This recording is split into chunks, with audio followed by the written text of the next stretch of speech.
Let's solve the quadratic equation x squared minus 2x plus 5 equals 0. First, let's write out our equation. Let's try to solve this step by step. First, let's check if we can factor this equation. Looking at the coefficients, a is 1, b is negative 2, and c is 5. To factor, we would need two numbers that multiply to give 5 and add to give negative 2. No such numbers exist, so we cannot factor this quadratic expression. Since we can't factor, let's use the quadratic formula. The quadratic formula states that for any quadratic equation in the form x squared plus bx plus c equals 0, x equals negative b plus or minus the square root of b squared minus 4ac, all over 2a. Let's substitute our values into the formula. We have a equals 1, b equals negative 2, and c equals 5. This gives us x equals negative of negative 2 plus or minus the square root of negative 2 squared minus 4 times 1 times 5, all over 2 times 1.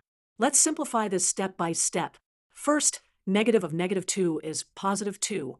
Inside the square root, negative 2 squared is 4, and 4 times 1 times 5 is 20. Now we have something interesting. The square root of negative 16 is 4i, where I is the imaginary unit.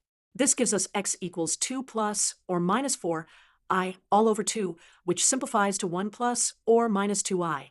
Therefore, our two solutions are x equals 1 plus 2i and x equals 1 minus 2i. These are complex conjugate solutions. Let's visualize what this means on the complex plane. The solutions are symmetric about the real axis, 1 point above and 1 point below. This makes sense because our quadratic has no real solutions. Its graph never crosses the x-axis.